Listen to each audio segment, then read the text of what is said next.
Halo teman-teman, selamat datang lagi di channel saya. Ya, kali ini saya akan membahas tentang mikrotik ya. Nah, teman-teman sendiri di sini mungkin sudah mengenal apa itu mikrotik.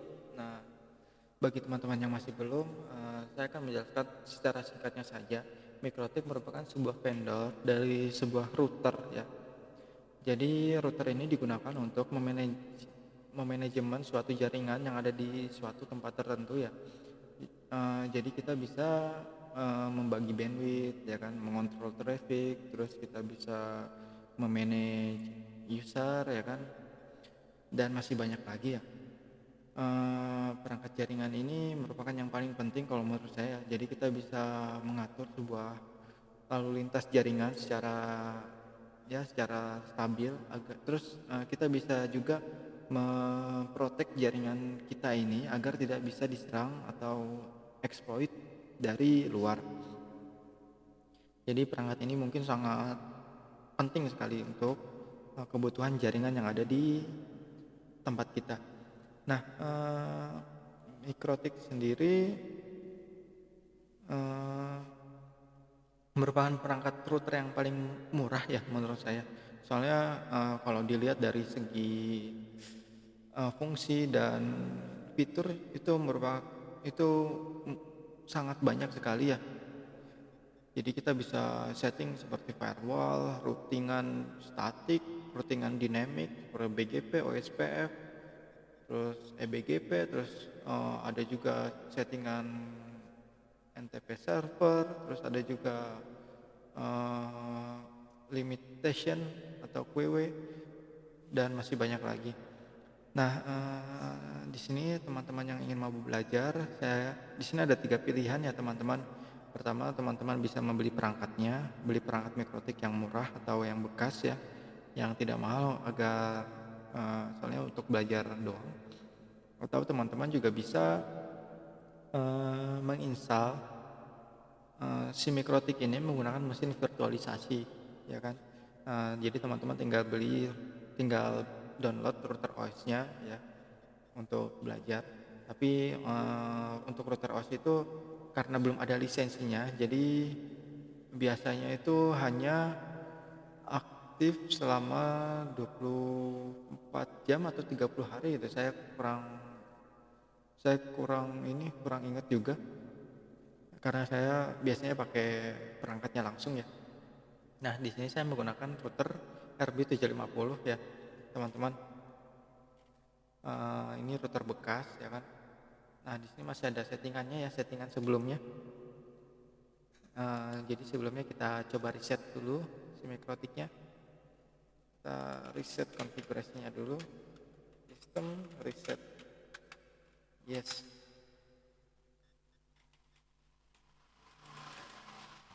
Nah, di sini sudah reset, tinggal ditunggu beberapa menit sampai si mikrotiknya ini nyala lagi. Nah, teman-teman mungkin yang baru masuk ke pelajaran mikrotik ini pasti bingung apa sih mikrotik itu. Nah, untuk lebih jelasnya teman-teman bisa masuk ke si website resminya ini. Di sini website resminya ya. Terus juga untuk versi Indonesia sendiri sudah ada di sini teman-teman, mikrotik.co.id atau citraweb.com ya kan. Di sini mikrotik di Indonesia itu biasanya dikelola oleh PT Ciraweb Solusi Teknologi. Nah, di sini teman-teman juga bisa memilih seminar atau training ya kan. Soalnya di sini di mikrotik ini mereka mengeluarkan sertifikasi atau uh, program ini sertifikasi keahlian ya. Di sini udah ada kurikulumnya. Di sini ada kelas-kelas trainingnya juga seperti MTCNA untuk basicnya, terus advance. Di sini ada banyak nih untuk advance-nya, dari untuk traffic control, wireless, routing, user manager, IPv6 dan internet networking. Bagi teman-teman yang baru belajar mikrotik, saya sarankan untuk mengikuti kelas ini, MTCNA ini. Teman-teman bisa melihat harga dari training ini Biasanya ada kontaknya di sini. Di sini biasanya ada harga-harganya berapa. Untuk lebih jelasnya teman-teman bisa cari sendiri di website ini. Nah, oke teman-teman, kita langsung saja ke mikrotiknya. Nah, di sini sudah terriset ya, terbukti dari si identity-nya menjadi default mikrotik dan IP address-nya menjadi IP 192.168.88.1 karena IP ini tuh merupakan IP default dari si mikrotik ini. Nah, untuk masuk ke si mikrotiknya ini kita ada dua pilihan. Di sini ada pilihan menggunakan MAC address atau menggunakan IP address. Nah, di sini teman-teman pasti tidak bisa menggunakan IP address. Soalnya kenapa? Di sini IP si mikrotiknya ini belum satu subnet atau belum satu network dengan komputer kita. Di sini IP komputer saya itu 192.168.1.2 ya teman-teman. Artinya network 192.168.1.0/24, sedangkan mikrotik ini 88 ya. Jadi berbeda. Jadi untuk awal konfigurasi disarankan untuk teman-teman menggunakan MAC address. Oke, langsung kita klik ya kan. Nah, kita langsung masuk ke jendela konfigurasi si Winbox-nya. Sebenarnya ada berbagai macam ya teman-teman untuk cara mengakses si mikrotiknya ini. Ini menggunakan Winbox ini hanya salah satu caranya saja. Oke, untuk cara-cara masuk ke atau cara-cara akses ke router mikrotik ini ada berbagai macam ya teman-teman. Ada yang melalui keyboard jika teman-teman menginstal si mikrotik ini di mesin virtualisasi atau komputer ya kan. Terus ada juga yang menggunakan serial console, kabel serial console. Nah, untuk kabel serial console sendiri kita tidak perlu menggunakan IP ya. Jadi kita hanya menggunakan port COM yang ada di komputer kita. Jadi saat kita colokkan kabel serial ini dari komputer atau laptop kita ke si mikrotik, nah dia otomatis akan mendeteksi COM berapa di komputer kita yang terkoneksi dengan si mikrotik. Jadi gampang ya. Tapi teman-teman saya tidak bisa mempraktekannya karena di sini saya menggunakan seri yang RB750 yang tidak ada serialnya ya teman-teman. Jadi kita skip untuk cara akses ke router dengan menggunakan serial ini. Kemudian yang selanjutnya kita bisa menggunakan telnet dan SSH. Nah, teman-teman mungkin yang sudah tahu ya, yang sudah belajar di dunia jaringan atau dunia server pasti mengetahui apa itu telnet dan SSH. Nah, telnet dan SSH ini adalah suatu service ya. Suatu service yang digunakan untuk meremote atau mengendalikan suatu komputer dari jarak jauh menggunakan CLI atau command line interface. Nah, bedanya telnet dan SSH ini, kalau SSH ini menggunakan suatu link yang terenkripsi atau menggunakan SSL ya, mudahnya. Jadi lebih aman. Sedangkan telnet itu dia tidak terenkripsi ya kan. Kemudian di sini ada yang selanjutnya menggunakan Winbox. Nah, Winbox ini adalah cara yang saya tadi gunakan ya. Teman-teman sudah melihatnya seperti ini ya, teman-teman, cara masuknya. Kemudian juga ada yang melalui FTP, teman-teman. Nah, di sini kita bisa mengaksesnya menggunakan FileZilla atau menggunakan FTP Manager yang lainnya. Nah, biasanya ini FTP ini digunakan untuk mengupload atau mendownload suatu backupan atau suatu package yang ingin kita install atau kita ambil dari suatu mikrotik ini. Kemudian ada juga yang menggunakan API. Nah, ini ada API biasa, terus ada yang API SSL. API itu apa sih sebenarnya? Nah, untuk teman-teman yang mungkin sudah belajar tentang website dan bahasa pemrograman pasti sudah mengenal apa sih itu API. API merupakan Application Programming Interface. Nah, API ini fungsinya untuk menghubungkan si mikrotik ini dengan bahasa-bahasa pemrograman. Jadi kita bisa mengakses settingan atau mengkonfigurasi mikrotik ini menggunakan bahasa pemrograman seperti Python, PHP, Java, dan masih banyak bahasa pemrograman yang lainnya. Kemudian di sini juga ada yang web ya. Di sini ada www di sini. Nah, di sini kita bisa mengakses mikrotik ini menggunakan web browser secara GUI. Jadi teman-teman yang tidak mempunyai Winbox nih, ya kan, kita bisa mengaksesnya menggunakan web browser. Nah, kemudian ada satu lagi yaitu MAC Telnet. Apa sih itu MAC Telnet? Bedanya sama Telnet tadi itu apa? Nah, MAC Telnet ini menggunakan MAC address untuk bisa berkomunikasi dengan si mikrotiknya. Jadi misalkan teman-teman nih baru beli mikrotik nih ya kan, kan IP-nya belum setting apa-apa, teman-teman bisa menggunakan MAC Telnet ini. Jadi mikrotik ini memudahkan kita agar bisa terkoneksi dengan si mikrotiknya ini atau perangkat mikrotik ini. Nah, oke, langsung kita coba ya teman-teman satu-satu. Pertama-tama kita akan menggunakan tadi keyboard, kita harus menggunakan komputer serial, kita harus menggunakan kabel serial, terus kita coba connect menggunakan telnet dan SSH ya teman-teman. Nah, pertama-tama teman-teman harus mendownload aplikasi di sini namanya Putih ya. Putih ini digunakan untuk mengkoneksikan komputer kita dengan si server SSH itu atau mikrotik kita yang ada SSH-nya itu. Nah, setelah di-download, kita klik aja teman-teman, klik aja, kemudian masukkan IP-nya ya kan. Oh ya, sorry teman-teman, di sini belum saya setting IP ya. Jadi pertama klik IP address, kemudian di sini kita setting IP-nya menjadi 1.10 saja. /24. Di sini saya pilih Ether 2 karena ini perangkat ini yang terkoneksi dengan interface yang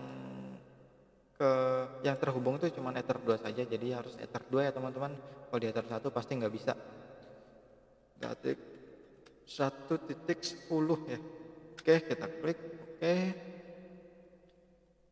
Nah, di sini agak lama ya, soalnya di sini SSH ini menggunakan enkripsi, jadi mungkin agak lama.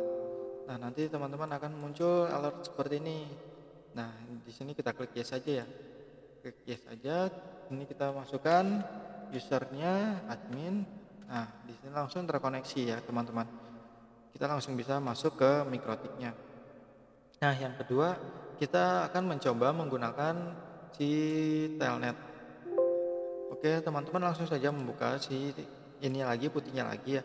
Di sini ada pilihan ya telnet. Kita klik saja telnet. Sebenarnya perbedaannya cuma di portnya saja ya teman-teman. Kita masukkan saja langsung IP-nya.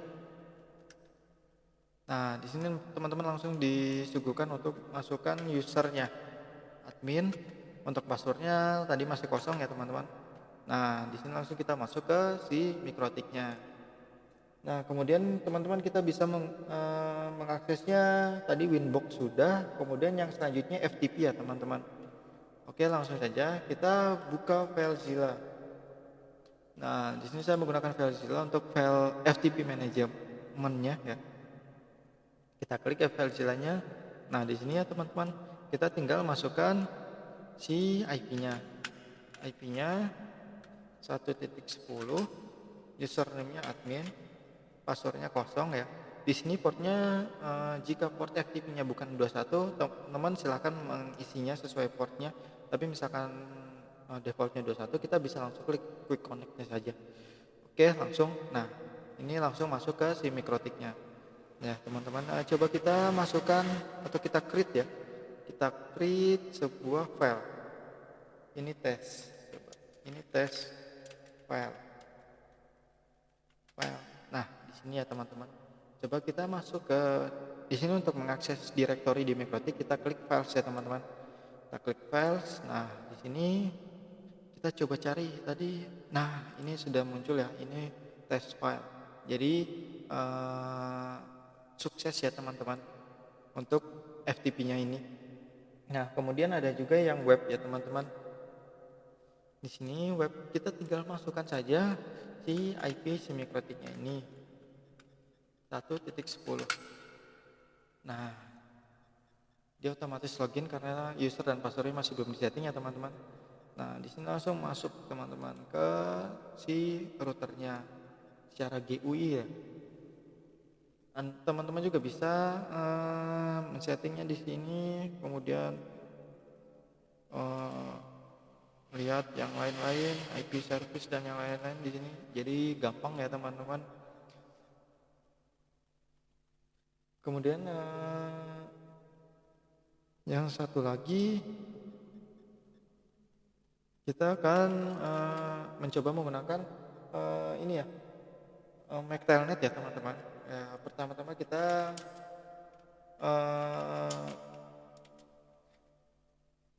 download dulu Mac Telnetnya teman-teman.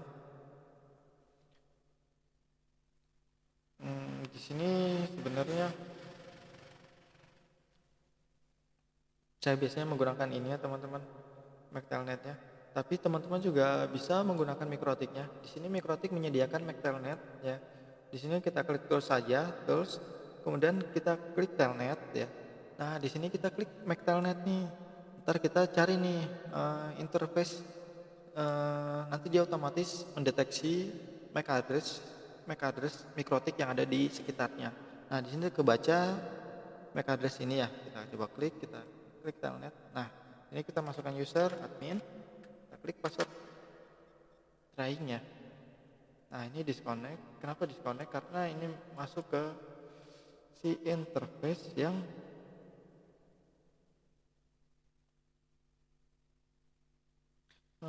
masuk ke interface sendiri itu kayaknya. Coba bentar. Telnet, Mac Telnet, scan Telnet, admin kosong. Ini masih trying ya teman-teman. Atau kita bisa menggunakan ini ya teman-teman. Coba Mac Telnet for Windows. Coba kita cari dulu ada nggak toolsnya. Telnet Mikrotik Windows.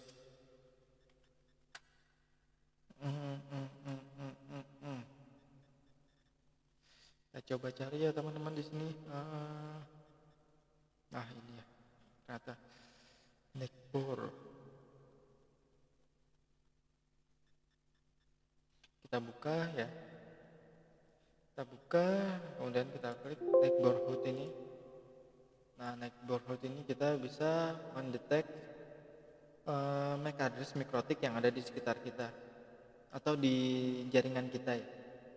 Kita klik refresh, coba apakah kedetek.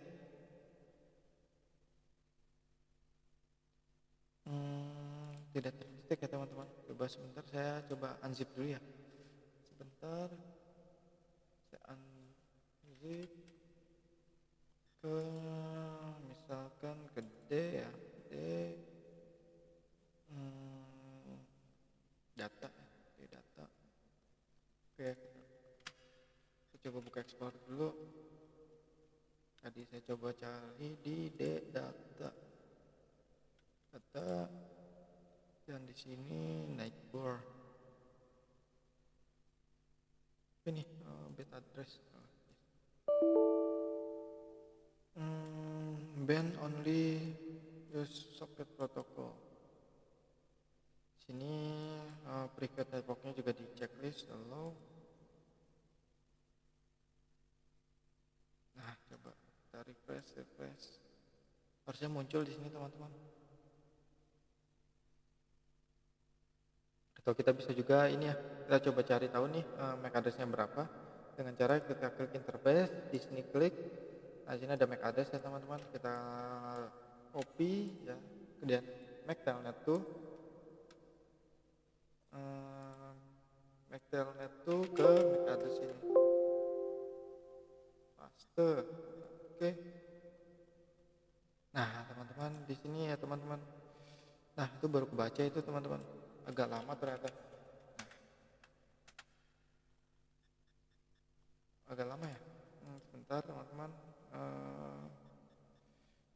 Coba kita ulangi lagi MAC Telnet-nya. Kita sorry di close dulu. Nah, klik make telnet admin. Masih trying ya teman-teman.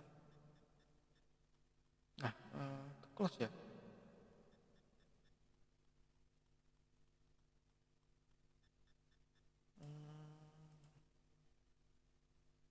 Oh, jadi begitu aja teman-teman. Nah, di sini telnetnya mungkin ada, ini sepertinya bug dari aplikasinya teman-teman. Connection timeout. Nah iya, sepertinya ini ada bug dari aplikasinya teman-teman. Jadi biasanya saya menggunakan ini ya, MikroTik Network Viewer. Jadi kita klik, terus kita klik MAC Telnet. Nah dia ntar otomatis akan connect menggunakan MAC address ya. Sama seperti Winbox ya teman-teman. Seperti ini kita menggunakan telnet ini. Oke, teman-teman terima kasih telah menonton. Sama jika teman-teman suka dengan video ini, silahkan like ya. Kemudian jangan lupa subscribe untuk mendapatkan video-video terbaru dari saya. Maaf jika perkataan saya kurang atau sulit dipahami dan kosakata saya yang kurang beraturan. Terima kasih telah menonton. Wassalamualaikum warahmatullahi wabarakatuh.